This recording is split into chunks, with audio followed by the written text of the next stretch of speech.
রহমানির রহিম। তেজপাতা আমাদের রান্না কাজে ব্যবহার হয়। এই তেজপাতা যে আমাদের মানবদেহে কত উপকার হয় তা তো আমরা অনেকেই জানি না। এই তেজপাতা অরুচি দূর করে, মাড়ির ক্ষত দূর করে এবং আমাদের ঘামাচি সারাইতে এই তেজপাতা অনেক উপকার। মাথার ব্যথা, মাইগ্রেনের ব্যথা ও সারাইতে এই তেজপাতার কোনো জুড়ি নেই এবং কিডনি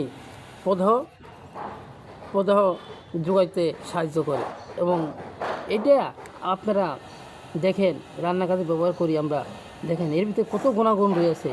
এই গুণাগুণ হয়তো আমরা সবাই জানি না, কিন্তু আপনারা এখন আমি এই ভিডিওতে জানাইতেছি, আপনারা এই ভিডিওটা দেখে প্রয়োগ করবেন, ইনশাল্লাহ উপকার করবেন। এই তেজপাতা পানিতে ভিজাইয়া গরম সেদ্ধ পানিতে দিবেন, সেদ্ধ করিয়া এই পানি